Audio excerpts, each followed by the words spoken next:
welcome to Gear Wizard TV. Fuck it, let's live.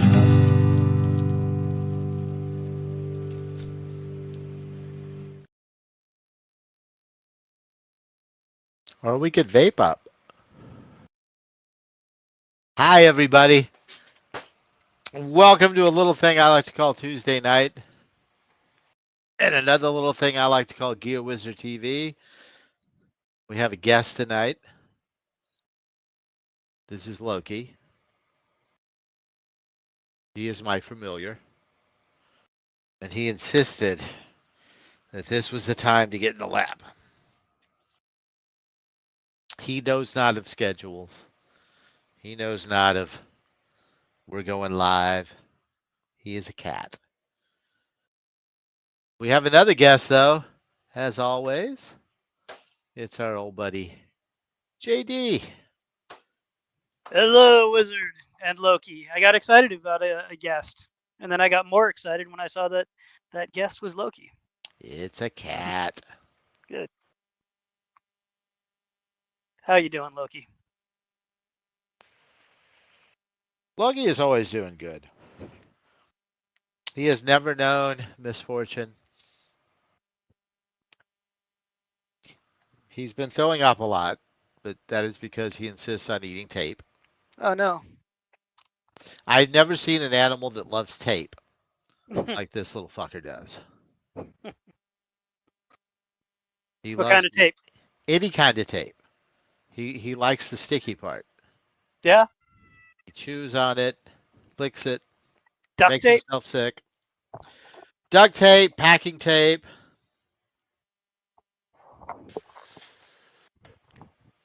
Anything that's sticky. Hmm. So pretty much all the boxes that we get all the time. Nice. Well, when he was a kitten, he was walking across the top of my TV, Mhm. which, is not made to walk across the top of these days. They're flat screens. Right.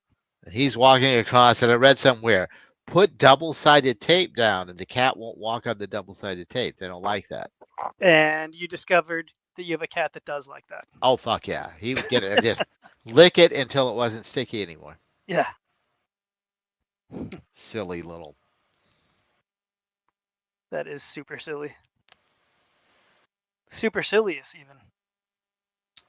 Super silly indeed. I got a present this week. Yeah. Yeah. So, I collect, I don't know if everybody knows this. I collect rolling papers. Semi sort of. Like I don't go out and try to buy expensive old rolling papers, but I have tried to maintain a library of modern rolling papers. I Yes. decided when I wanted to know the ups and downs and the differences and what I liked best about all the papers. Because how do you know what you like if you haven't tried them all? Mhm. So now I have 200 and something rolling papers, and I have to buy every unique one I see, especially vanity papers. I love vanity papers. Like if a band has their own papers, I want those. If Mhm. head shops don't usually have their own papers, but dispensaries often do. And so I got to collect those. And anytime I go anywhere, I brought a bunch of rolling papers back from Norway. Well, my buddy Terry, who one of these days will show up on our show, was in Bogota, Colombia, a couple weeks ago, and he picked up my first Colombian rolling papers. Oh, nice. Something school. Vieja. I don't know what be. I'm not sure what Vieja, but yeah, something school. Let's see. I'm embarrassed that I have lost 90% of my Spanish since I stopped working in kitchens. They're quite nice though. Where's the other one? Yeah, this is the inside, and you can see at the bottom Canomo, or yeah, Canomo is. I know I'm mispronouncing it. Don't yell at me. Hemp. So they're organic hemp papers. Uh, Got a nice little watermark on it, which helps it not run. It's not just for looks, folks. The watermarks, the way they are in that pattern, break up a run if your joint starts to canoe, or at least they try. Not foolproof. I had no idea. Well, that's because you didn't get hyper-fixated and obsessive about rolling papers. Correct. Some of us. You probably don't have a spreadsheet I do not. I definitely do not. with all your rolling papers on it. Well, I do. And I don't have a lot of spreadsheets. It's even more impressive. I have too many spreadsheets, but none of them about rolling papers. So yeah, if you're watching the show, Terry, thank you so much. My first Colombian papers, it feels great. I still have to put them in the spreadsheet, but I wanted to wait for the show. They even have a magnet. I love when rolling papers do that. They'll, because sometimes the flap always wants to stay open. It gets in the way. Like these. These rolling papers, the flap wants to stay open. Nice. Well, these have a little magnet. Click. Little magnet in the paper packet. Yeah, in the packet. So they stay closed. In the States, Elements are probably the biggest one that does that consistently in the States. Elements. Mm-hmm.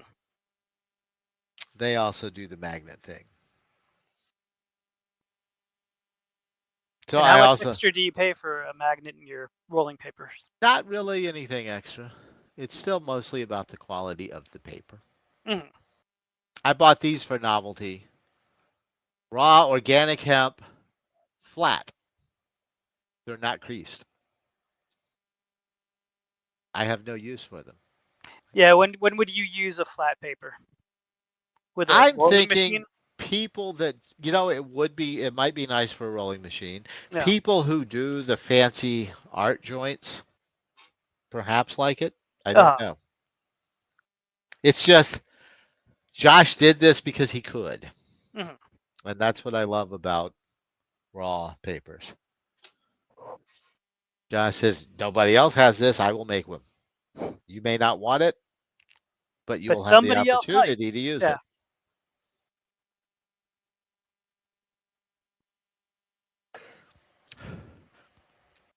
And that was my week. What are you smoking? Or vaping? I got another eighth of blueberry muffin from Oh, Bushy nice. That's Beards. right. Yeah. Yeah, it's gotten to the point where if I walk in the dispensary and they have it, I got to buy it. Nice. It is so good. I could smoke nothing else. That's very high praise. It's so good. It's so good. Good. Now I am rightly high. Are you high enough for this? High enough for this. What is this? What are we watching tonight? We're watching Bongwater, which is a very forgotten film from, what, 1998? 1998. Yeah. Starring some very famous people. I don't know. Is it properly Ish. forgotten? Yeah, I think so. I mean, when was the last time you heard? I'd never heard of this movie before. I actually own a copy of it, but I haven't watched it since I bought it because Bongwater, and I saw who was in it, and I said, this got to be good, and it wasn't expensive, so I bought it, and I watched it. It's forgotten enough that the version of it that we watched was full screen. It wasn't even a widescreen, so that means I think that it got no Blu-ray release and that it's not streaming anywhere. So if you want to see this movie, your only chance is to find it on obscure DVD. Find it on DVD or perhaps a rental place. Those things do still exist. If you're in Austin, check out We Love Video. I bet they have a copy. They might. I don't know if I'd take that bet. But no, I bought this honestly on the merits of the name, and Jack Black was in it. Right. And this was early. Tenacious D was a thing, but they weren't a huge thing yet. Mm-hmm. We had not had an official album. We had not. I don't remember had the TV show happened at this point. The HBO show. Let's see. When did that come out? Because my memory sucks. 97. So yes, it had just played the year before this. I had become a fan of them probably a couple years before that. Still underground. And I got this primarily on those two things. Got to be good. It's Bongwater. Got Jack Black in it. And the only thing that stuck with me was the Jesus Ranch performance. If you're lucky, I might sing a little bit of it. If you're not lucky, I might sing a lot.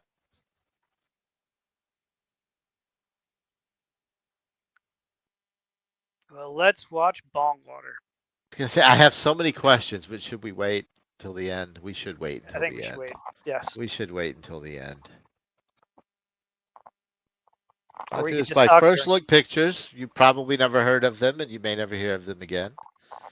The whole movie, $1 million budget. I believe it. And this was that late 90s slacker film. Boom. Right, and we kick off in medias res here in the middle of something.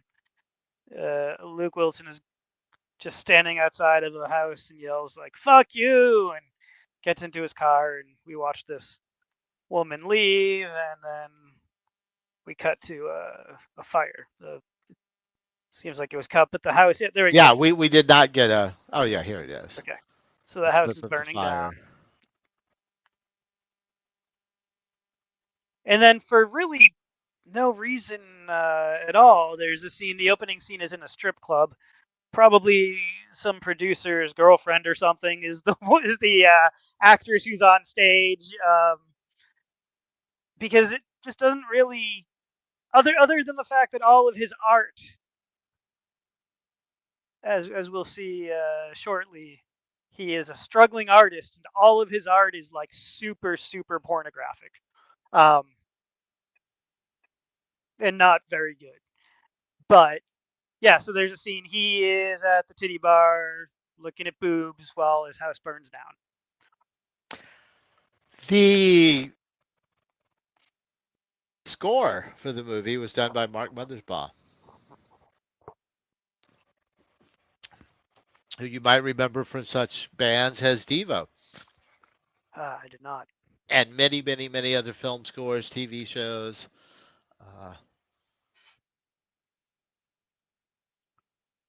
This one did not scream Mothersbaugh at me quite as much as some of his other ones have, though.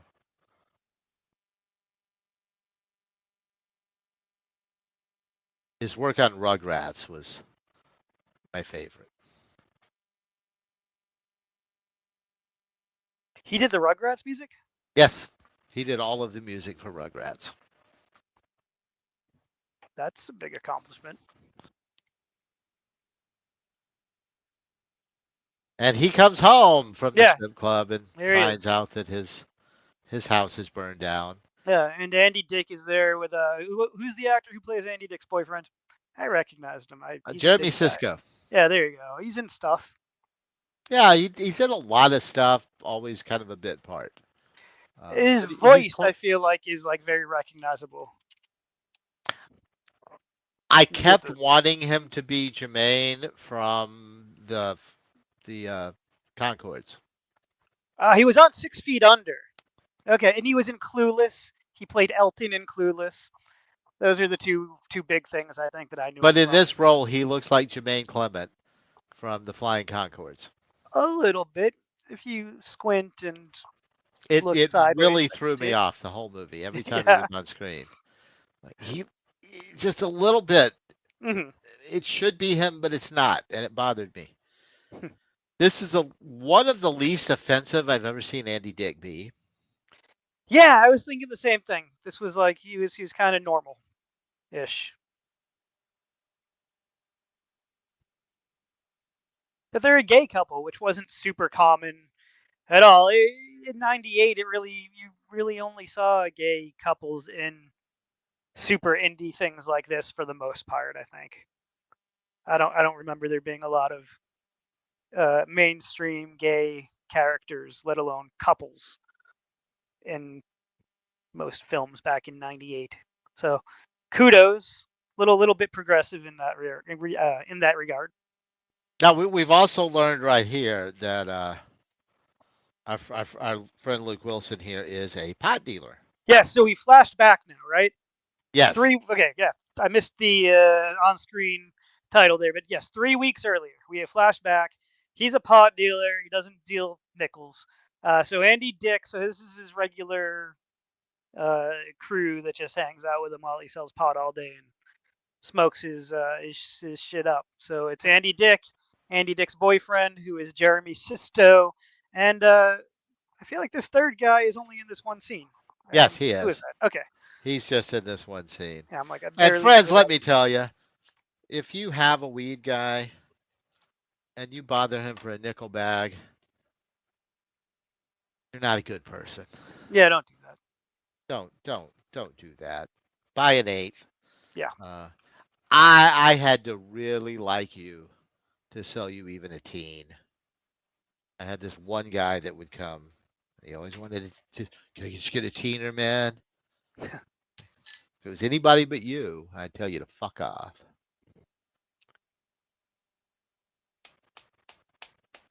Okay, so now here comes Alicia Witt, who I don't think it's a spoiler because I think they show her face. She is the one who burned down his house, and Yes. this is how they met. The timeline's a little bit off because apparently their entire relationship it was off. Their whole relationship was 3 weeks. But yeah, I've had some pretty tumultuous 2 or 3 week relationships before, so it can happen. You can go from love at first sight to burning each other's house down. It's a certain type of madness that I've witnessed. It can happen. It can happen. But yeah, our friend Amy Locane here is really high on something that her friend Alicia, who he does not know her, Right.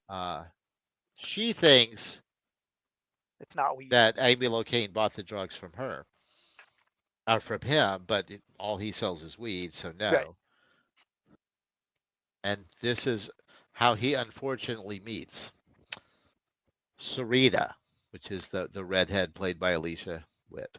Yes. And yeah, they just start hanging out right off the bat. Fall in love pretty quickly. God, I hate this character. Alicia Witt's character? Yes. Sabrina? I hate her. I hate her with a passion.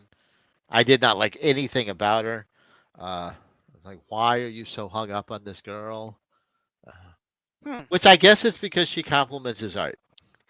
Yeah, I mean, she compliments his art, and she thinks that she can get him into a gallery, which is how we meet Brittany Murphy in a bit. But at no point would this be somebody I would want to spend more time around. And she just gets worse and worse and worse. Yeah, she's kind of fun though. She's talking about her UFO abductions here. Like she's just kooky.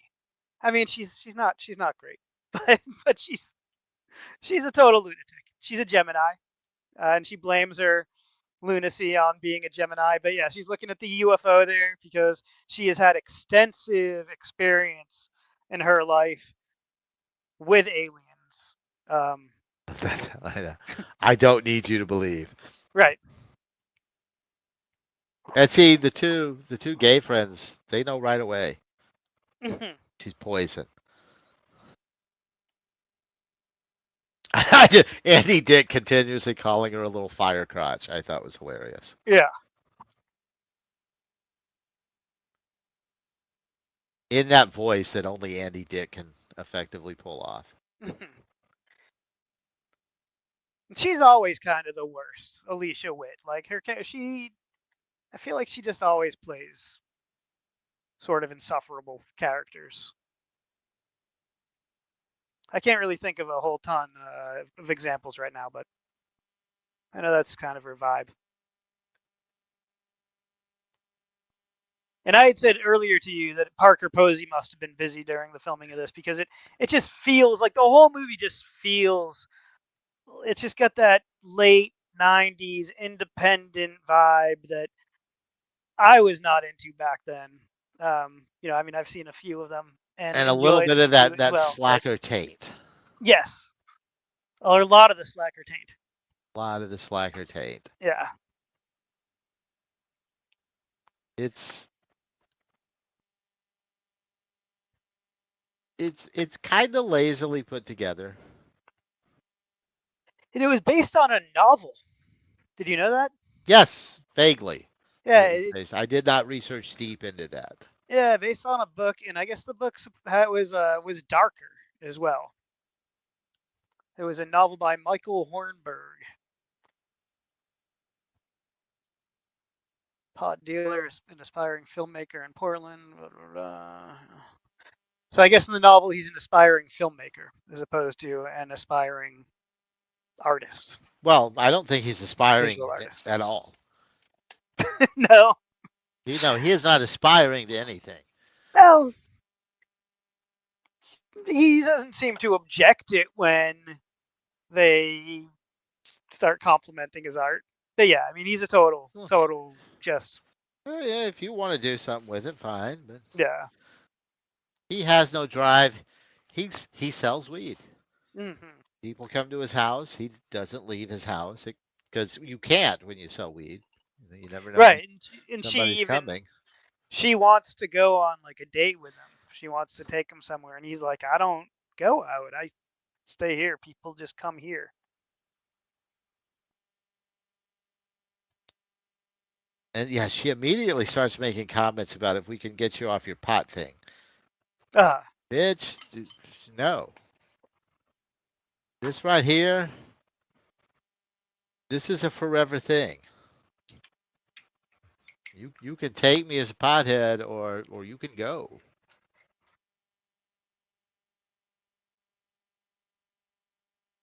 Me and Mary Jane are buddies.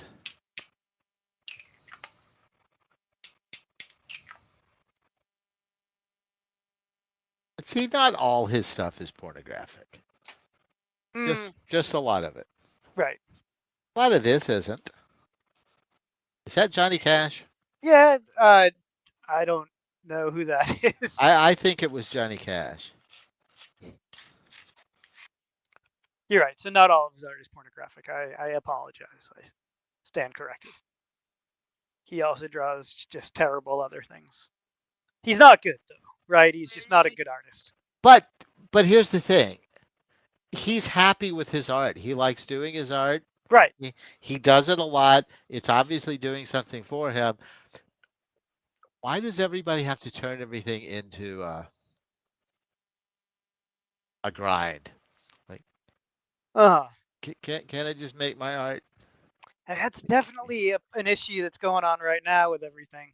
I don't need to monetize everything. My hobby doesn't need to be a side hustle. Yeah, then it stops being a hobby. But he's not really making that protestation here, though. Because he's a slacker and he's just like, yeah, whatever. Right. Do whatever you want. He's also not pushing for it. I'm just making a commentary. Like. Yeah, no, I know. I think you are. I think that you both dislike the what's her name? I'm sorry, the character's name. Serena? Serena, yeah. It seems like you dislike her a little more than I do, and you also, I think, like our hero a little more than I did as well. I thought they were both pretty unlikable. Oh no, he's he has issues. Right. The fact that he's putting up with her is a sign of that. He's way too passive. You're right. Right about that. He's far too accepting of bullshit. Yeah, so here she is trying to get him into a gallery. Because she has just decided, I guess, to your point, from the moment that she met him, she's decided that like she's got a project, right? She's gonna. Yes.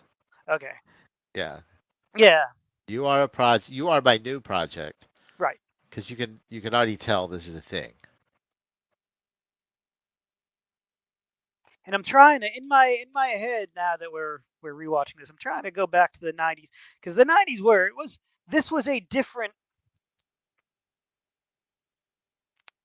this was a different subculture back then than it is now. I can't tell you how deep I was in this movie before I realized that was Brittany Murphy. Really? Yes. Oh, I knew it right Uh, away. I know my Brittany. and I think it's the hair. That is not her hair. Well, Normal. And it totally threw me off. well, you know what it is too. This was more this was like mid transformation because Brittany Brittany came out in Clueless. That was the first Brittany. But then when Brittany kind of had her, you know, as big of fame as she got before she died, she had kind of transformed.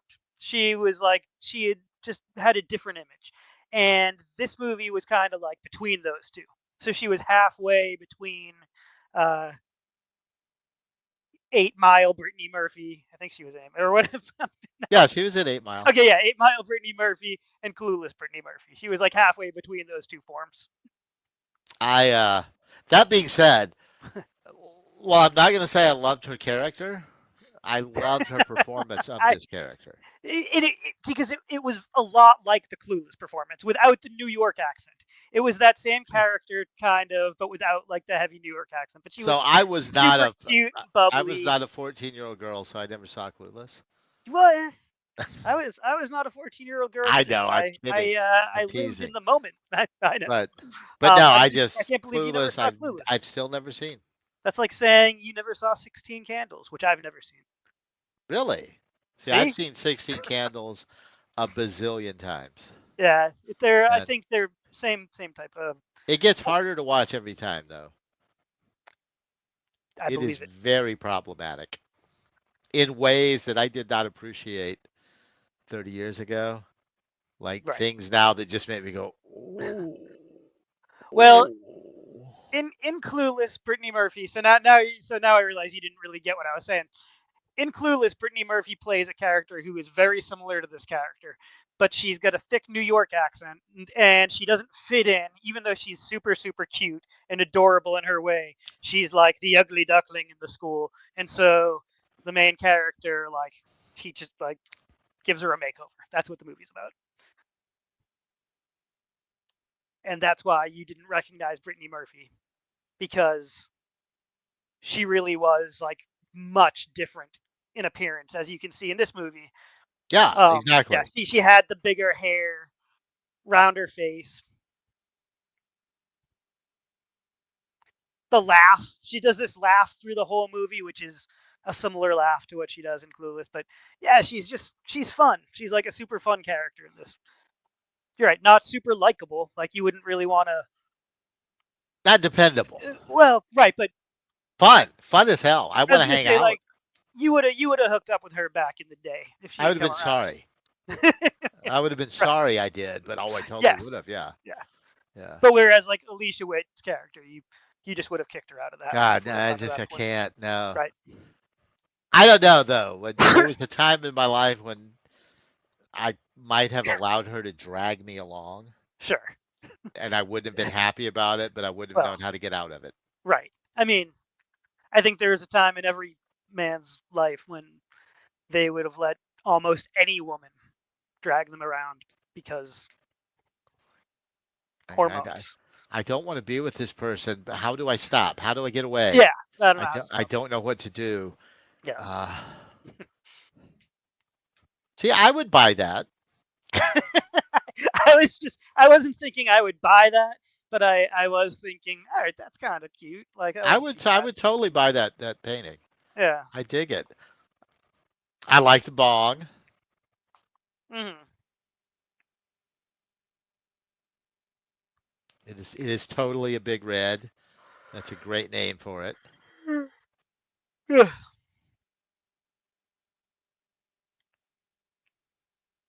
Yeah, so Alicia Witt, of course, introduced him to Brittany Murphy because Brittany Murphy's aunt mother. Somebody owns a gallery, and now she's looking at them and she's realizing, like, oh no, like it's Brittany Murphy's character really just wants to have sex with him, and isn't into, like, has no power in the art world. So Alicia Witt is now having remorse that she introduced the two of them.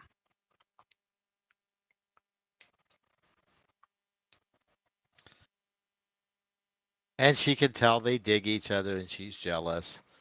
So she's immediately gonna go find her next project. Yeah. You can see it in her eyes right there. He is the replacement. Mm-hmm.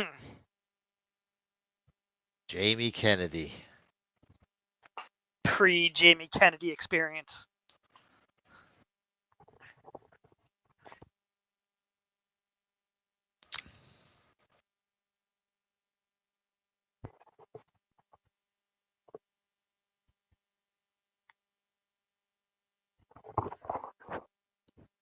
Do you remember the Jamie Kennedy experience?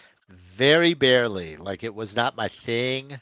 No. But I knew it was a thing, and I saw a couple episodes. Yeah, it was like candid camera or punked, like that type of thing, and he was, you got X'd. That's all that. Yeah, and I don't like those things. I don't like them either. And I worked in Salem, Massachusetts around the time that show was on, and I saw Jamie Kennedy at a bar, and he was not very nice. He was, so that's what I'll always remember. But also, maybe I was an annoying ass kid too. I was in my early 20s and probably very drunk and starstruck. So maybe he was a dick because I was a dick. He's all right. You know, you gotta get tired of that kind of thing. I'm sure you do. I just want to have a drink. Leave me alone. Yeah. But Drunk I think guy. at the time I was very indignant that he, you know. Oh yeah, because you're a young drunk guy. Yeah, and he's just Jamie Kennedy. Like, why are you trying to act like Martin Scorsese over there, Jamie Kennedy? You're a young drunk Massachusetts. Exactly. Massachusetts. What do you call a person from Massachusetts? Masshole. I was gonna say masshole, Yeah, but I thought that was rude. No, that's you laugh, but I think that is the only one that I've ever heard. And I lived there for 30 years, and ancestrally for generations, and I never knew myself as anything other than a masshole. By the way, folks, if you ever want to do the weed tourism thing, the weed in Massachusetts is not the best, but it might be the cheapest. Yeah, is it the cheapest? Cheaper than Maine? I didn't buy a lot of weed in Maine, but I think so. Yeah, it's so cheap, especially if you look around. Yeah. The deals I was getting were insane, and it's good enough. Yeah. Yet my parents live stone's throw from a dispensary in Massachusetts.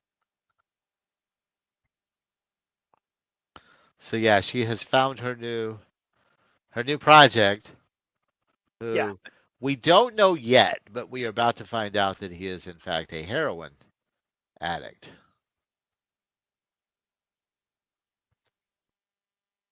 Not the most accurate portrayal of a heroin addict that I've ever seen. More of a meth addict type, but. Oh no, he's way too not jittery. That scene coming up where he's shooting at the wall. Where he's well, okay, there. yeah. I'll give you that one. I'm just saying I've never seen a heroin addict. The first part was closer. Happy. Yeah. The first part was closer, but yeah, you're right. That was definitely meth addict behavior. Thankfully, I haven't had a meth addict friend in a long time. Ah, yes.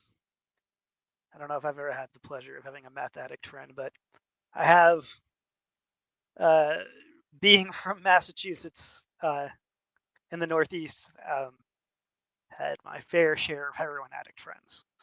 I guess I shouldn't say addict. They would just periodically go on like a 2-week run, and then they'd be fine for a while, and then they'd go on a 2-week run. I didn't think that was a thing. I didn't think you could do that with meth. I thought once you were into it, you were into it, just based on Well, you hear that about heroin movies. too. Right. Well, yeah. But there are people who can. Yeah. I don't think it's worth the risk. I agree. You don't know if you're going to be that person until it's too late. Correct. I am very fortunate in that I can't do opiates. They make me projectile vomit Really? immediately. Oh yeah, I can't do them even when I want to. I mean, even if you had to have surgery? Yeah, they almost always have to figure something else out. Wow. It's Like kind of amazing if you've never seen it. Like when I say projectile, I don't want to describe it, but you would say, "Holy fuck!" And is it an allergy? It's not an allergy per se because that's a different effect, and that's you get the throat closing up and all that stuff. But it ain't good. Yeah. It for sure ain't good. But then again, having had somebody give me heroin once unknowingly, Oh, geez. I'm glad that it makes me really sick because it's fucking awesome. I mean, there's a reason people get hooked on this stuff. It's right. It's all that. It really is. Addiction sucks, though, kids. No, addiction sucks. I'm glad that I can't. But no. That is one thing that back in Dare that they really should have told us, right? Because they talk about how bad drugs are and all the bad things, but they don't explain why people actually do them and the good, It feels good. Yeah. And when you don't tell me it feels good and I find out it feels good, I'm like, well, what else did you lie about? Exactly. I think maybe it would be better to teach kids, it feels good, but you know what else feels good? And I don't know, whatever. Something that's not yeah. When you're 18. This feels good, but you go down this road. That Right. sucks. This is awesome. And you go down this road. Snacks. Not everyone is as good at navigating this road as you and to some extent me. But it's a lot easier to navigate than the other road. Let me guide you, children. Even if you don't go any, the worst that's gonna happen is you're gonna just work at McDonald's your whole life and be happy about it. And that's my point right there. Yeah. You're going to be happy. Yeah. There's a good chance you're going to be working at McDonald's anyway. Right. Might as well be happy. On the other hand, you have a really good job, making really good money, and still get high because it doesn't stop you from being smart or being productive. Or if weed stops you from being productive, you probably weren't going to be productive without it. Right. That's all I'm saying. Yeah, I feel that way about most people I know who are still stoners or potheads to the extent that they don't really have a job or don't really have any great job and things are not people who are on their way to become, I don't know. I don't want to say rocket scientists because that's too cliche, but rocket scientists. Right? Yeah. They weren't on their way to do that. So I think that they seem to be enjoying their lives just fine, as much as the rest of us, if not more so.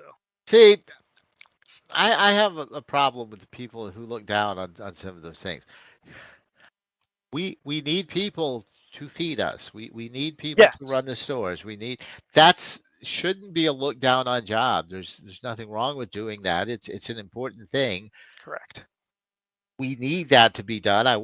I want people that do it to be paid enough to have a living and a place to live, and they're doing a service, and absolutely it's just as important as what I do, maybe more so.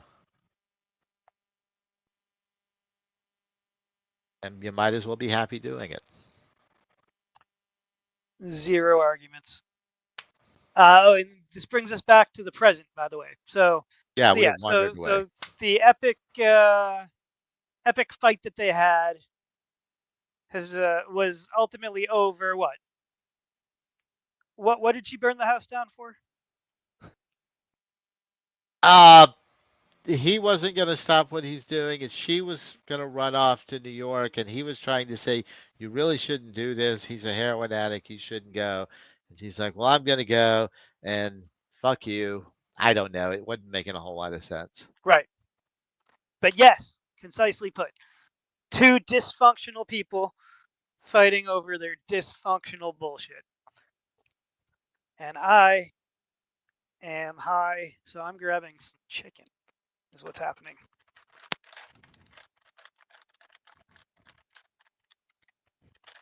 Who doesn't like a rotisserie chicken?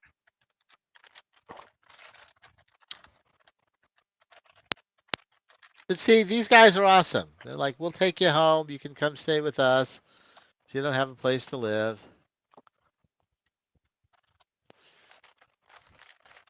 Yeah. Yeah, so now he's living with his clientele. Well, they were friends. They were his buddies too. Mm-hmm.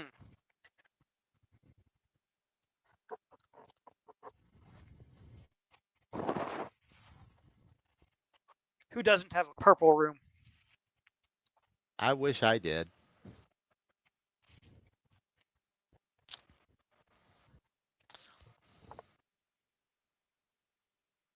I have purple lights in my room.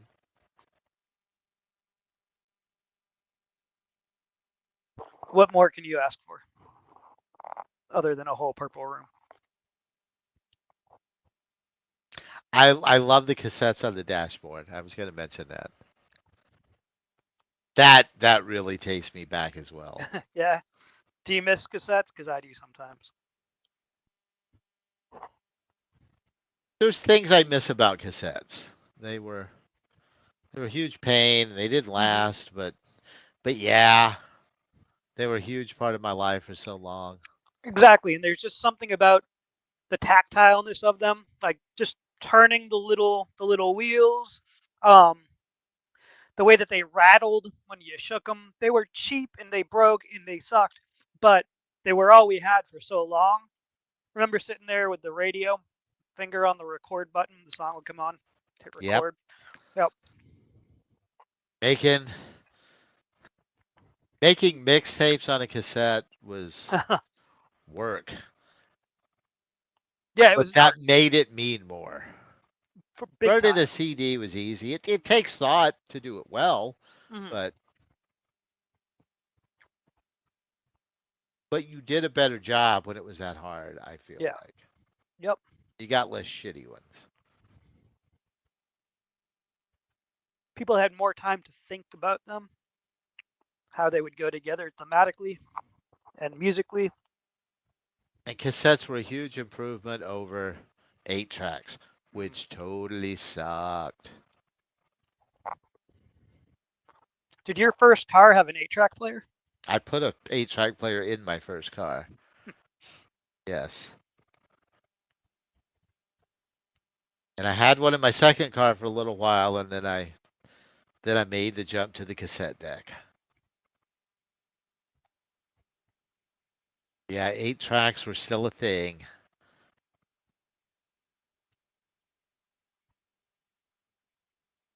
And now she's not getting along with Heroin Boy. Super shocking.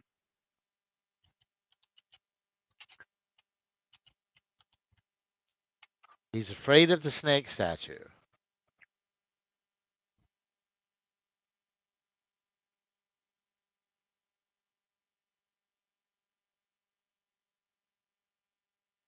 So what should we do when we're angry with our new project? Go and meet a new project. Another one.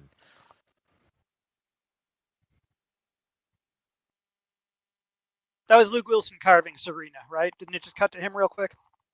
Or is she doing that? Oh, she. I think that was her. Okay. There's a lot of I'm not sure what's going on in this movie, though. So. Yeah, all right, thanks, because I didn't know if it was just me. Because there's like a scene where Luke Wilson is like sitting at a table and Serena is carved everywhere on the table. And I thought that was him doing it because he was obsessed with her, but now I think it was her doing it. And this is Scott Caan, right? Yes, this is Scott Caan. Son of the great James Caan. Caan, indeed. Yeah. Owner of George Costanza's car. Not quite as good an actor as his old man. No, he kind of had a moment back then, and that was about it. I mean, maybe he's still around. But yeah, definitely one of those first gen Nepo babies. Maybe second, no. First or second gen. He wasn't a lot, but he's still getting some work. Yeah, and he was in the Ocean's 11 movies back in the early 2000s. He was in Varsity Blues. I never saw that one. Oh, you might recognize a few locations. Some of it was shot in Austin. Oh, nice. A lot of it was shot in Austin. That movie was most famous because of the scene that was removed from it. In the original version of that movie that hit theaters, there was a scene where people on the I'm thinking of sorry, I'm getting my football movies confused. I was thinking of a movie called The Program. Do you remember that? I don't think I saw that one. Okay, I didn't either, but it was like a big news story where there was a scene in the movie where some of the football players laid down in the middle of the street while cars drove over them. And in the real world, people imitated that scene, and the thing that obviously somebody got killed because, and then they removed it. It was like the first time I ever heard about a movie being edited, like after it was released. Yeah. So I love this little bit of karma on Serena, where she goes home with her new project and finds out he is squatting in a basement. That's right. Yeah. And she's not happy about it.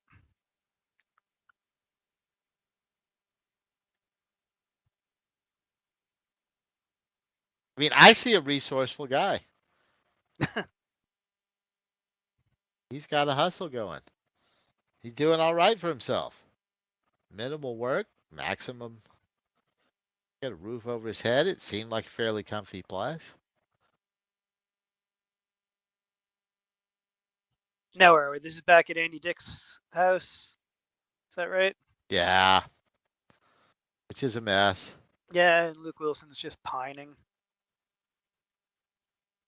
He wants his incredibly toxic girl that he barely knew, but is now in love with. Kind of. Maybe. Obsessed with? Obsessed for sure, yes. We have an unhealthy obsession with Serena. Yeah. But is he obsessed enough to carve her name everywhere? I still don't know if it's him or her. He carved it in this here one. you go. Yeah, see? It. Yeah. All right, so that's him that carved all of those. I still think she might have carved her own name in the base in the coffee shop, but maybe I'm wrong. Again, not always super clear. Mm-hmm.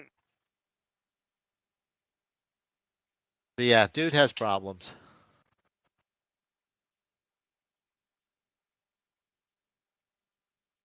This is one of those movies that I would like to talk to people who were involved with it about, because just while I was watching it, I was like,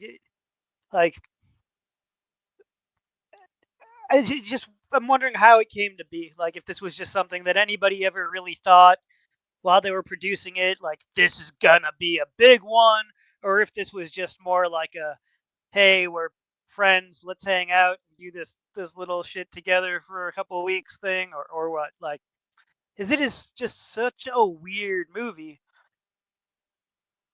that you would think would come up sometimes, though, like when Brittany Murphy died, like, oh, and who could forget Bongwater? Like, I just have never heard it come up in any kind of conversation before.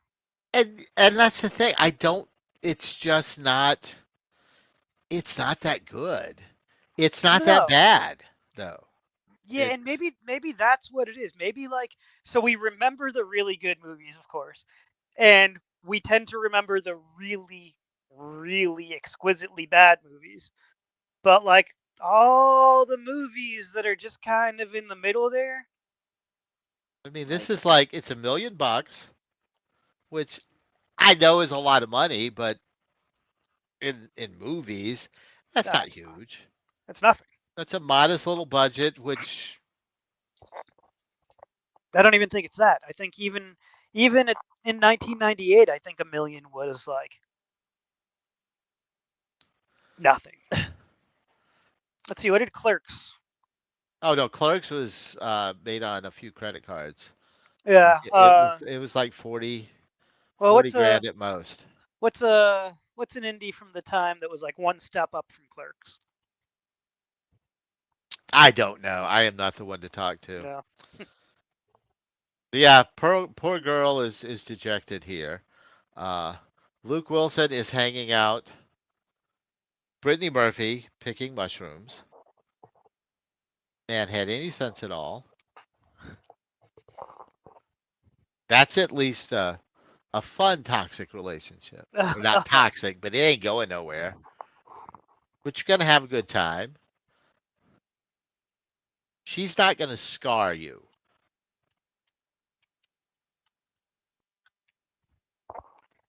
She's not dependable. She's not gonna stick around. No, But we see, yeah, she moves on from him real quick too.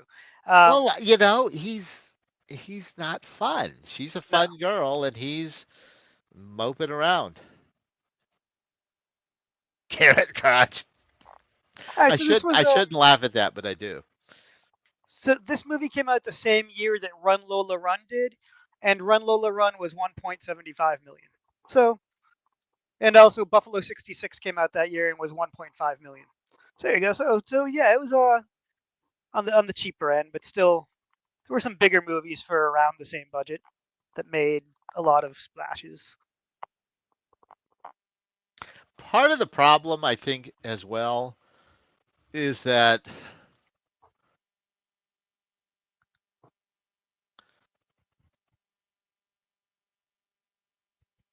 I think if you saw this like I did, you're expecting it to be a stoner comedy. Yeah. And it's not. Right. But it's more about weed than like I think lot of either of the Friday movies were. Yeah. Which I do like that about it. It's very, very weed centric in ways that are not insulting. Mm-hmm.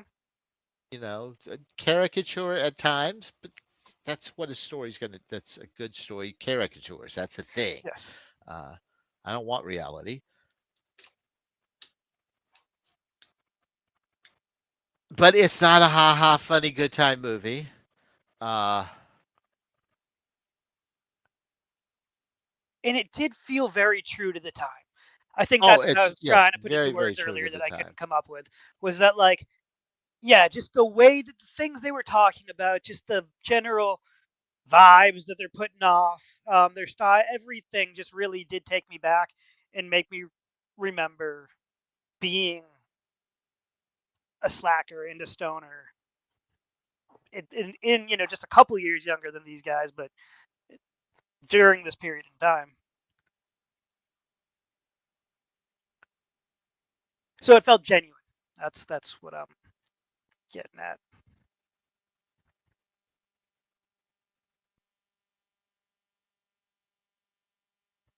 And so now he's going to New York. Is that where we are? No. They are going. He needs weed. Oh, so they're going to go on the campus. He's going out to the farm. Yes. Okay. Where the guy that grows his weed lives. Right. And this makes for because this guy's like a semi-hermit. Yes. Semi-hermit guru, I guess. Yeah, that's exactly what it is.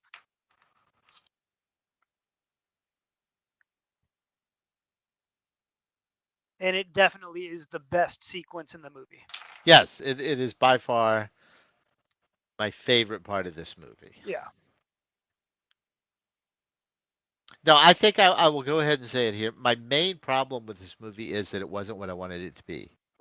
Mm. I felt like I was sold one thing, Mm-hmm. and that made me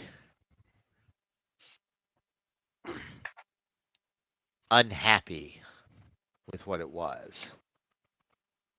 Yeah, I think that's Taken is what it totally is. reasonable. It's a good movie. It's an inexpensive little. We're trying to do a thing here. We don't 100% get it right. Mm-hmm. Uh, and I can see how people that are very, passionate about movie making and stuff, this era was anathema to them for a lot of reasons that I understand Mm-hmm. through their eyes. Uh,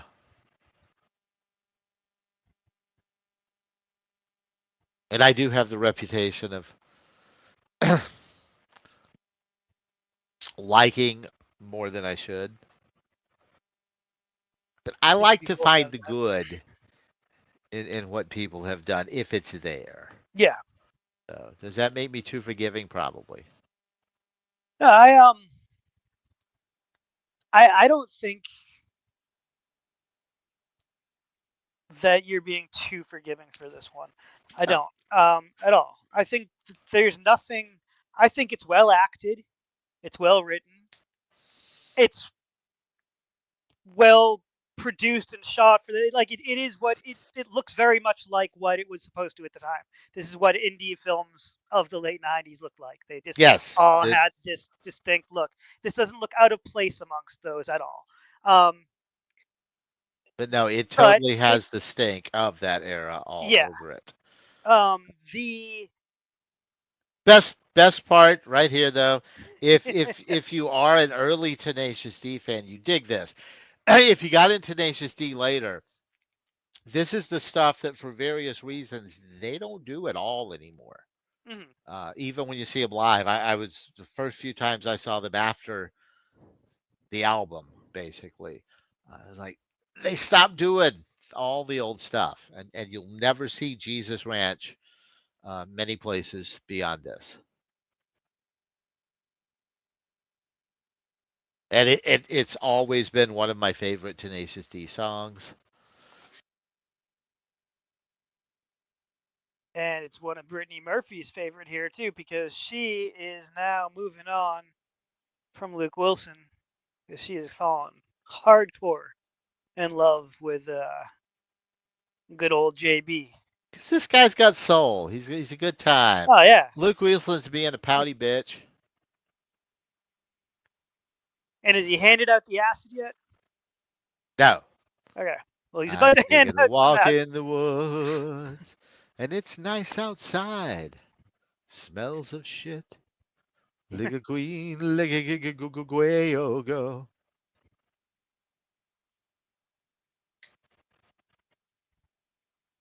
There you go. Now we're heading out the acid. Yeah. But he's doing a toast. A toast with a hit of acid.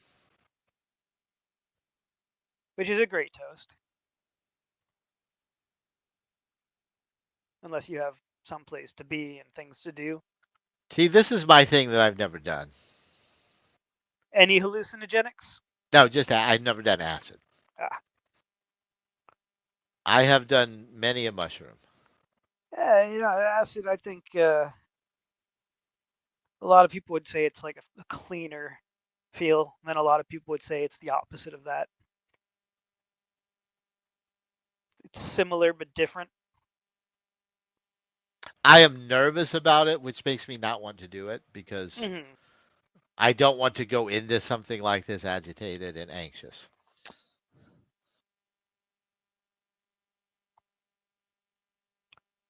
I like the organic thing. It's just personal. Mm-hmm. I like what the mushrooms do for me, and I am probably going to stick with that. Yeah, I did. She wants to go off without waiting for David, and then he calls everybody else, and there's just the slightest tinge of disappointment on her face.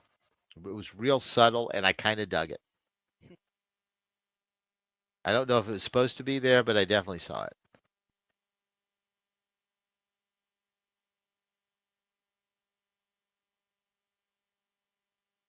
And then he hallucinates his mom.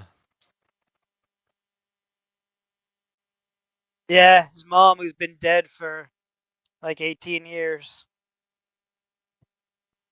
They're gonna have like a whole moment together. But I loved it. Them just marching through the woods, just like scat singing together, is something I think many of us have done, and it's just such a pure and And that little song is another one of our Tenacious D classics.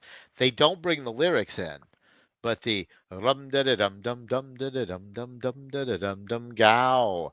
That whole thing with the scat on top of it is the lead in to a song called Bowie, which is not about David Bowie, about stabbing someone with a Bowie while you're naked, painted from head to toe, and so aroused. well, darn. Which probably would not have worked in that scene. I think they made a good call. And this is the scene with Luke Wilson and his dead mother. Who was criticizing him for not being passionate about anything. Mm-hmm.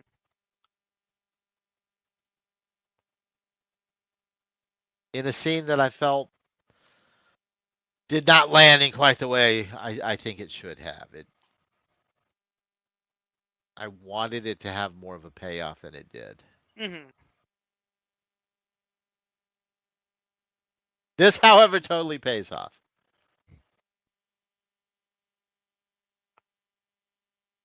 I want the movie about this guy.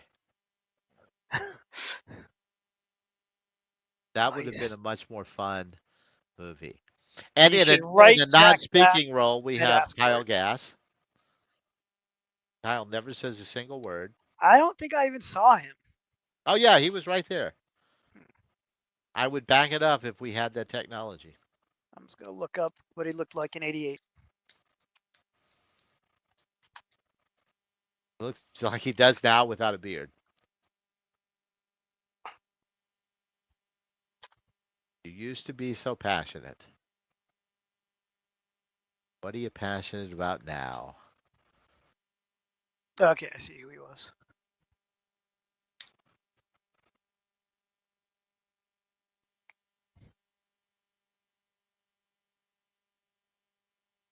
And see, again, part of his problem, he's not even passionate about his weed. Right.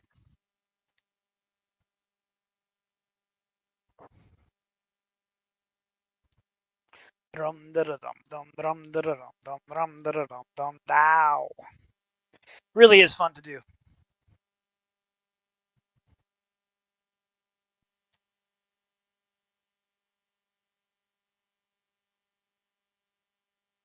And she left because he was like, "Why do you have to leave?" And she was like, "Because you only have one hit of acid. This trip only lasts so long." Oh, and now they're going to this party. Right. Yeah, and this makes no sense to me. I have tried to make sense out of it. I'm still. I feel like I'm missing a scene somewhere that explained I also felt the same. who this And guy is. and this was when I texted you this morning when I was watching this movie, because the scene that is coming up that just kind of Trigger warning, yeah, by the way. yes, Trigger warning. trigger warning. There is a sexual assault coming up, and that to me, like that feeling that you had where you talked about how it's not a pot comedy, like that was just like so not the tone of the movie, like so far. It felt a little much. Even like the movie was pretty serious, but then it just gets real serious. It's very forced. I don't know. It may have gone too far in the graphicness of it for this film as well. Right. I felt that way in Empire Records, and it did not go that far. Mm-hmm. And it still was like, man, that almost totally ruins the vibe of this film. Right. Uh, Like I get it. It's commentary probably too on what the business was like, in the late '90s. Sure, this was very common. You went to parties like this and were roofied and woke up on the bathroom floor and then just kind of shook it off and went on with the night like nothing had happened, which is what happens. But it's too graphic for this movie.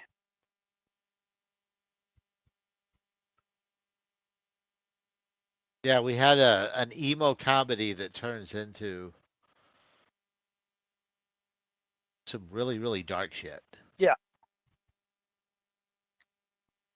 And I'm also glad though that you don't understand why they're at this party and who this guy is, because that was something I had the No, same I feeling. spent time trying Okay. to figure out if I missed something. Yeah. And So there's probably some missing scene where like she had to go find another guy because she went there for one guy that left him, other guy's squatter left him. as near as I can tell from the credits, this guy's name is Toto.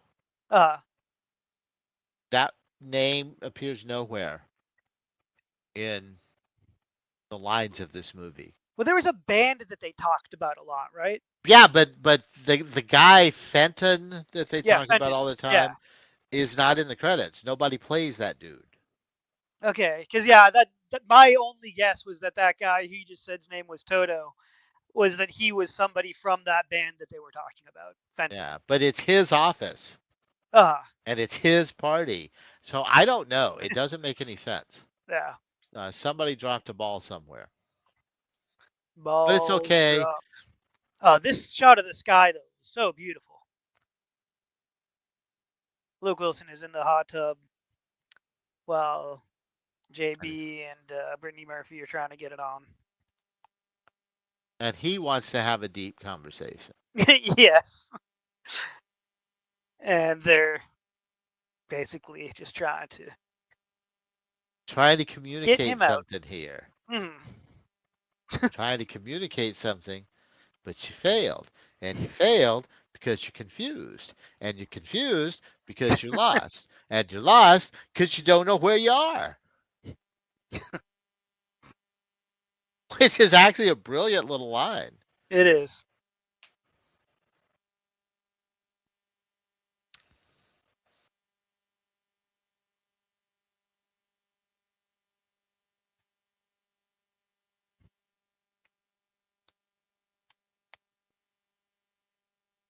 Okay, so now so the last time we saw her, she was sitting at a table with this mystery man.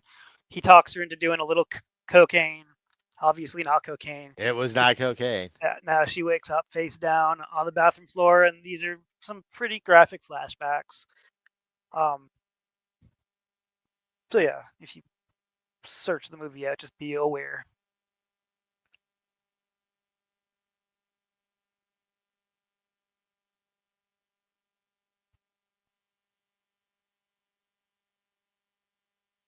Yeah, it gets very, very dark and uncomfortable. Mm-hmm. And while yes, very realistic and tragic, and I know this is a real thing, but I don't know. I don't think it fit in this movie.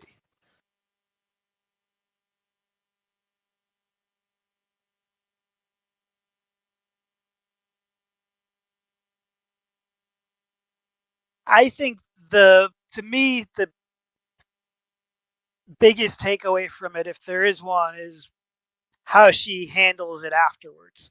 How she just goes out there. Maybe we're to believe that this is like something that happens to her regularly and is trying to teach us more about her character that Yeah, see, Fenton you isn't don't even know, but here. right. It's just the line. Fenton isn't even here. I saw that. Well, So maybe she was that's talking about yeah. we don't know who this guy is, but that is his party. Although the other guy said it was his party, so I don't know. So he's just some guy that He had an office. looks important. Yeah.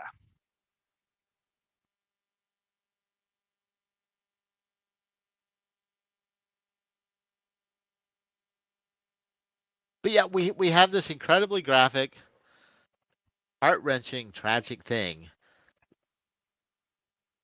and then it's just over. Right. And it may as well have not happened.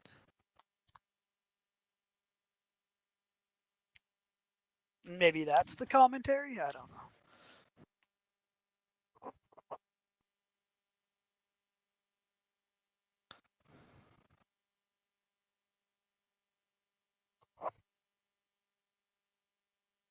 Is this a church? Yeah, I take that back. I had totally forgot that she does have this moment. I don't Uh, remember this moment. I she might does have. have this moment in the church with the homeless guy. Huh. So she just randomly goes to the church, I guess, for some kind of. Well, it's like you see it, you're walking by, and there it is, and Right. need a moment of soul searching. Yeah. I don't remember this scene.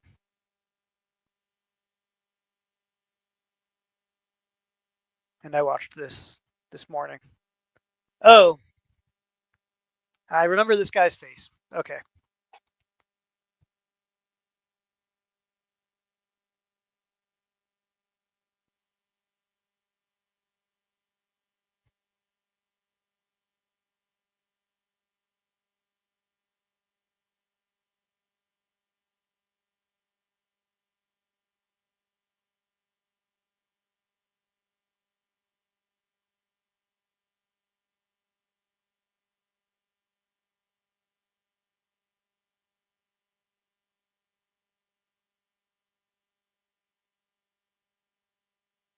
I don't sleep not to dream.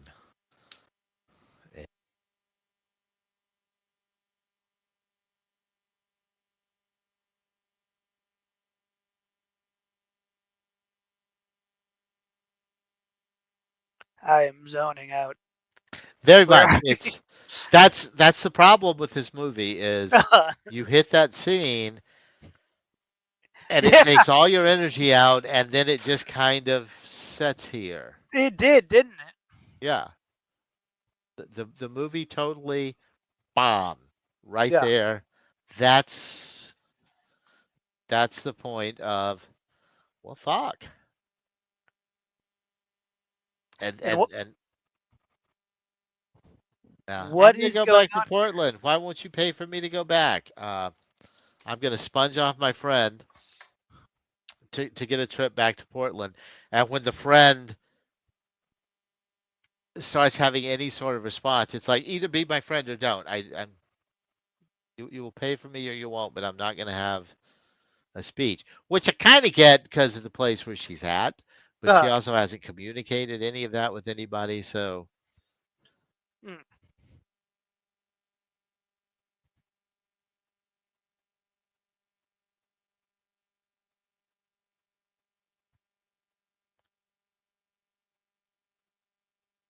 the pre that happening to her and post that happening to her don't seem like a different person. Other than perhaps now she has an explanation to be that way. But yeah, I just don't feel like it pays. mm, Oh. And then you want to come back in the energy here, but of course right. he is in peak whiny bitch mode. Uh, and see that thing about her, she is not any different at all. mm, But that's who she is, and she's happy, and none of that happened to hurt him.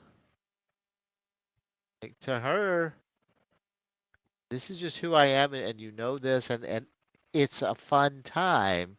There was no betrayals or anything there. Yeah. He doesn't even know what he's all mopey about. He's just mopey. He's always been mopey. He's always going to be mopey.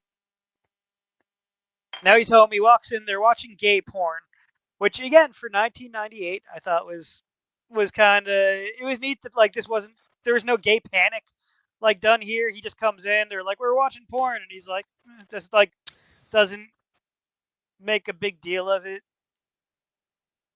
Again, 98. That was not very common.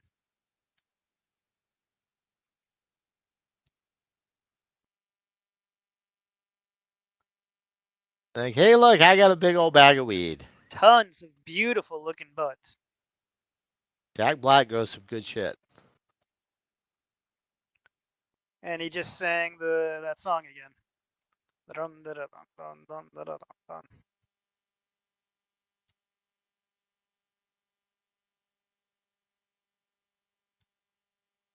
What did he say the name of that song was? Bowie. Bowie. Bowie like the knife. Mm-hmm. There are a decent number of pre-fame Tenacious D bootlegs on the infamous Plex server. If you look in Nice. the music section. Yeah, I found some definitely unofficial videos of Bowie. One from 18 years ago, another from 14 years ago. Nothing new, like you said.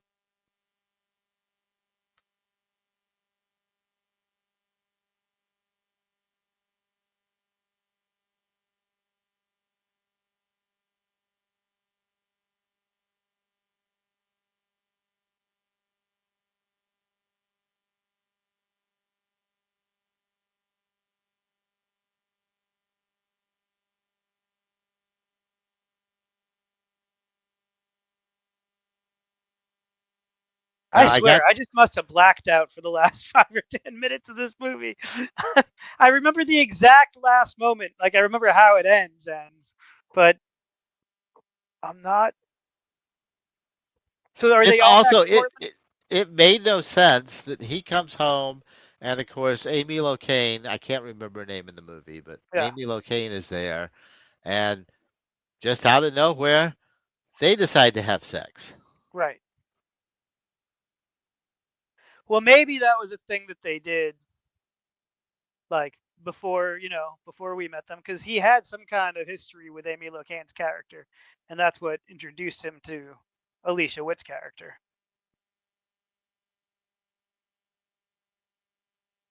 But again, that's for us to piece together, because the movie gives no That's telling us there's this stuff. no Yeah. I don't know what's going on. Yeah. What am I to assume here? Mm-hmm. These things make no sense. Which is kind of that 90s indie movie, whatever. Yeah, I was just thinking that same thing. It was supposed to be. It was supposed to feel that way.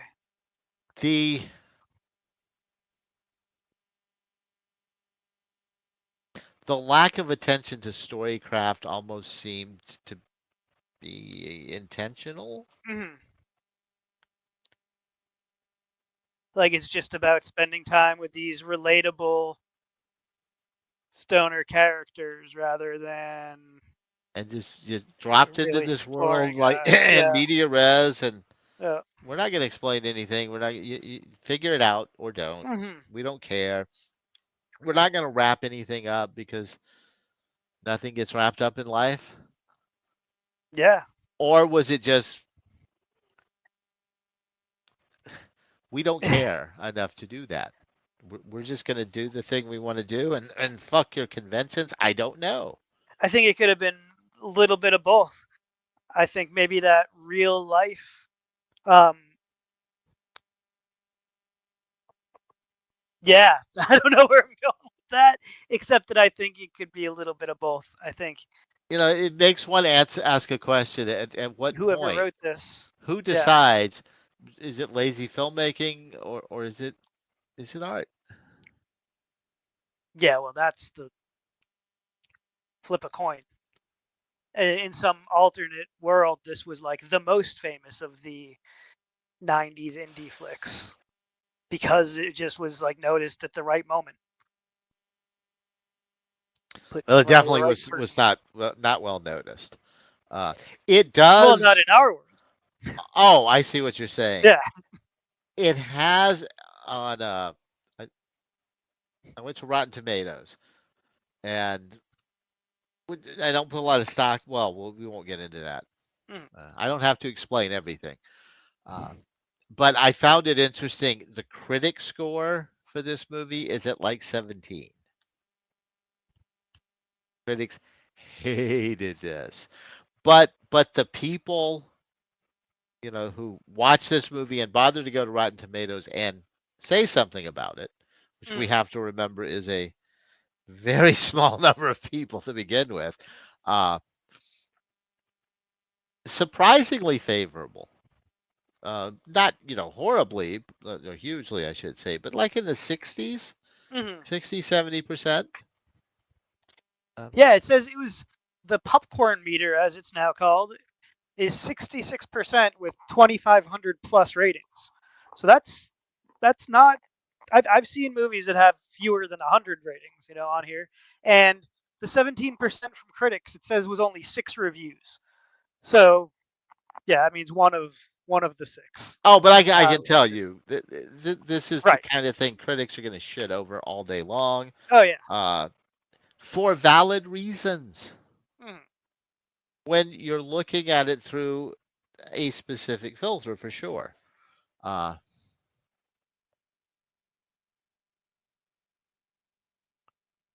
I still feel like it was just more mid than anything else, though.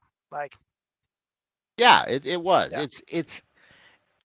It's a little $1 million. Somebody wanted to make a thing. Mm-hmm. They didn't spend a lot of money doing it. They didn't put a lot of. It's definitely not pretentious, though. Which a lot of those kind of things can become very, very pretentious and Yes. cutesy. And At I the would very rather end here, watch this this than Garden State any day of the week.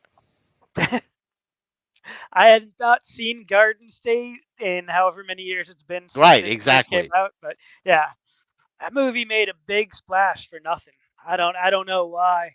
I never got the cult of. I think that movie was as popular as it was just because of that one song that was in it being popular. Well, and the whole Zach Braff. Was There there was a a Zach Braff moment in society? Did I miss that? I very, believe. very, very, very, very, very brief. Okay. It like Was it based off of what? Off that movie and Scrubs though, or did it yeah. start from? Well, Scrubs is what got him that movie, Okay. and it's like I'm in our tour. Ooh, look what you did. Yeah, people got sick of him real fast. And it's like, oh wait, on second thought, that movie was not that good. It was just very formulaic and pretentious and uh, Yeah, manic pixie dream girl. But it had a killer soundtrack for that time. it did. I can't even remember. Oh, Don't Panic. That was the song, right? Who was the band though? Um, it was like that one That alt band that was having like that moment at that time as well. Like, Coldplay. It was Coldplay. Yeah. oh, was that the Coldplay? I was thinking of a different song. Gotta hate Coldplay. I don't really Another know. personal, if you did Coldplay, anybody out there, I get it. It's okay. I'm not attacking them. I don't like them. Not saying they're bad. I don't like them Why do you hate them so much? very much. Okay, all right. So here we go. At the very end of the movie, they go to the roof of Are their they back apartment together? building. Are they not back Maybe. together? Yeah, na, na, But either na. way, there's a UFO, which ties And back to that scene at the beginning where she mentioned that she'd been abducted by aliens, and here they go. So I thought Cheech and Chong did the ending better. right, Because this was the ending of Cheech One and of them. Chong 2. Was it 2? Cheech and Chong's next movie ends Oh. with the spaceship landing. All those Cheech and Chong movies will forever bleed together in my head.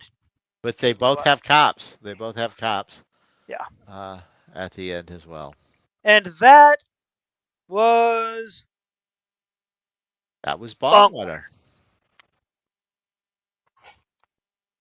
Yeah, a movie. I bet that if you were to ask Andy Dick about this movie, he wouldn't remember that it exists. I feel like he has burned it out of his mind. I hope I never have to ask Andy Dick anything, though. I know. Andy Dick is a huge asshole. I don't want to be anywhere near that man on purpose or accidentally, for that matter. But I bet if you ask Luke Wilson about this one, he might not remember. I don't know. It's been I bet he 30 does. years. He probably had fun making it. I bet he did too, but 30 years though. 30 years without that, he might remember it, but I bet it's not one that he thinks about all the time. I bet you that he'd be impressed. I bet if you ever see Luke Wilson and you're like, "Hey man, I loved you in Bongwater," that would be an in for like a 3 to 5 minute conversation. I think you would have your moment with Luke Wilson. If you're a big Luke Wilson fan, you see Luke Wilson, I loved you in Bongwater. You're gonna get a selfie at the very least. Guaranteed. What do you think everybody says? For Luke Wilson? Yeah. What's everybody's go-to? Didn't he do one?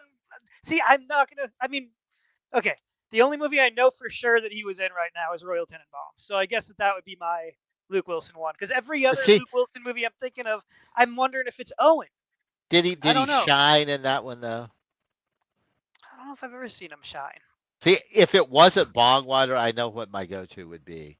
But I have something rare about this one. I could tell him, I loved you in Idiocracy. Oh, yeah. See, Idiocracy is great. And I am one of the few people in the world that saw that movie in a theater when it was released. You are one of the few people in the world. Because it only played in 2 theaters in the entire world. Yes. I knew it was like a huge flop. No, that's the thing. I didn't know it was that much of a flop. No, it was a flop because they didn't release it. Right. They lost faith in it, and they said, well, we're contractually obligated to release it in the theaters. So they did one theater in LA, and he made them do one theater in Austin. Was it Alamo Drafthouse? Yeah. Or was that pre-Drafthouse? It was. I want to say it was at the Village. In fact, I'm pretty sure it was at the Village.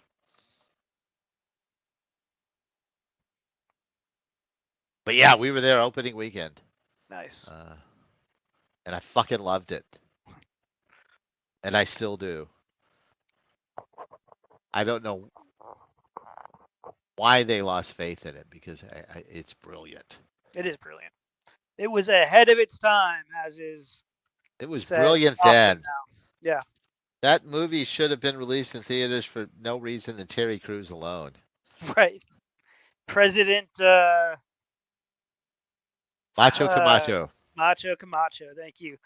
Dude, I have not seen that movie in 20 years, so I'm impressed that I even knew that. It's been a long time, but I remember so much about it. What did he do? Yeah, Luke Wilson. I think that may have been, still to this day, is my favorite Luke Wilson role. It's got electrolytes in it. Didn't they water the plants with some Gatorade bullshit? Brondo, it's got electrolytes. Yes. Plants love it. Yeah. Plants love it. And they're just dead plants. Good shit. Speaking of Terry Crews, let's talk about what we're gonna watch next week, because I went ahead and watched Friday After Next, just because I was thinking about it after the last show and I was high and I was like, I'm gonna watch it, even if we're not gonna talk about it. And I was pleasantly surprised with how much I liked Next Friday. So my history with those movies was that I knew I'd seen them, but I couldn't remember them, but I just knew I had. Friday After Next, I turned off 5 minutes before it ended. Like, I never do that. I literally got to within 5 minutes of the movie ending, and I was like, I don't care. Like, I want Oh. my 5 minutes back. It really, really didn't do it for me. And I almost am like, let's do it. Let's watch it as a show. So it's Well, just see, I disappointing. think Jethro Bot watched it as well. Okay, well, if he watched it, did he? And maybe he thought it was the best of the three. All I don't he know. I said hope he did. was, "I'm already ready for Friday 3." So Okay, that's all I got, cool. and it There, almost feels like we need to do this. yeah, because I don't think it's happened yet where like we haven't agreed mostly on a movie. Like we all feel pretty much the same. So it would be amazing if one of you guys like comes back and is like, JD, you're crazy. This movie is incredible. It's better than the first Friday. I would love that. I don't think that's gonna happen. No, but I think we got to do it. We All gotta right. we will definitely have things to talk about. Yeah. So this movie, you agree that this is not probably, as it is oftentimes, well, not oftentimes because it's not mentioned, but it is mentioned as a stoner film. Would you call this a stoner film? Yes, I would. 'Cause I would I don't call it a know. stoner film because it is about stoner culture more than it's about anything else. Like if there's a plot in this movie, it's about just hanging out, getting high, and then the shit that can sometimes come from that. That's But what the movie is. do you want to get high and watch this movie? No. Because to but me, that's but a stoner film. but I in want to 19 get high and watch this movie. but in 1998, I might have if I discovered this movie then, because Fair enough. and not to sound super callous, like, but like those scenes that SA sexual assault scene that we saw that affected us both right now in 1998, they didn't hit the same way. Like it just, I don't know. I don't want to unpack that too much right now, but they just didn't. Like we just weren't as um empathetic.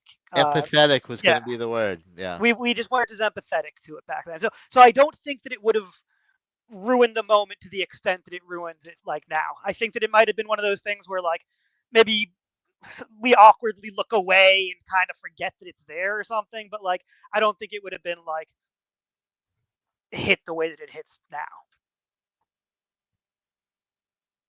We were definitely younger. Yeah. Oh, I almost missed it. I want to call back to this. The end credits are fun because it's just a string of answering machine messages of people calling Luke Wilson to buy weed in code, like we used to have to do. I turned it off before that scene. I didn't Yeah, even know. I might have to go back and watch it. it's worth watching the credits and just listening to those. Nice. Just like, I I need something to make my lawn turn green. That's not one. I can't remember any of the actual ones, but uh,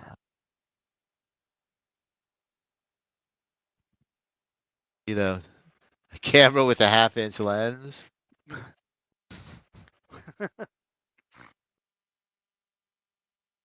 Yeah, medical condition that I have. So that was kind of funny to end the movie. Which the end of the movie, I don't know. It did leave me a little disappointed. Yeah. Uh, there's parts of this movie I really really liked, though, and all in all, I'd give it a guarded recommendation. Same. You need to know what to expect going in. I've already recommended it to one of my friends. It's a darkish comedy. Yeah, I would say if you're into late 90s or just 90s indie cinema in general, like It's these are the people like this it fits in that canon there. it's emo as fuck. Yeah, It is emo as fuck, and Jack Black's great. Jack Brittany Black is Murphy's great. great. Brittany Murphy steals the movie. Yeah. Luke Wilson was Luke Wilson. I don't know. Like I always apparently forget that I looked through. I couldn't think of one Luke Wilson movie, and then I looked and I realized I've seen 100 movies he's been in and liked most of them. But for some reason, Luke Wilson like just vanishes in my mind as being part of these movies. So he was fine. Like he was annoying, but I feel like that's kind of what Luke Wilson I mean, did. the character was annoying. It was an annoying character. I think it was supposed to be. Right. It was an annoying female protagonist. Yeah, you hated Alicia Witt's character, but she played it well. Maybe it was just her. I don't know. Either, whatever she was doing, she did it was well. Well done. Yes, And, it was. And Andy Dick and I forget his name already.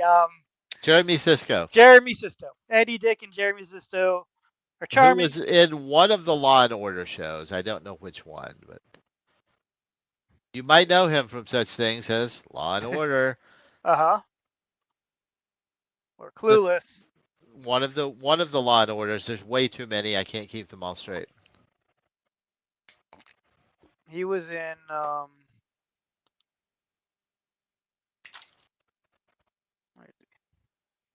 I like the Law and Order. I don't like it, but they got a thing. They got a formula and it works. And you can drop into a Law and Order and watch it. You don't need to do anything coming in. You don't need to know anything going out. It's a self-contained little beast, and I think it's brilliant. I agree, but he's not on Law and Order. He's on a show called FBI, which I think maybe you just thought was a Law and Order because it's a hour-long thing on CBS.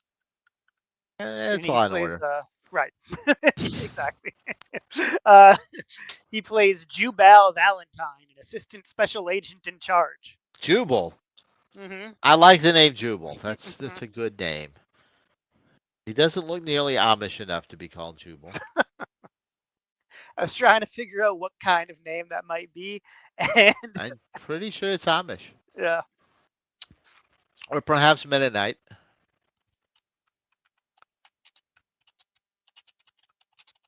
It's definitely up from the German. The name Jubal is of Hebrew origin. Oh. I should have known that. So there you go. All right. Well, I am ready for bed. Yes, I think with that we can say Bongwater, highly recommended. Yeah. Not highly, but I would say too cautious and like not an enthusiastic thumbs up. You're gonna laugh a couple times really hard, then there's gonna be times where you're gonna wish you were laughing, but that's okay. That's what you expect going in. It's emo as fuck. You're gonna get your money's worth. Next week, maybe competition for sure. It sounds like for perhaps the worst movie we've watched. We'll see. We will see. It's gonna be hard to top. Yeah, I don't think it's worse.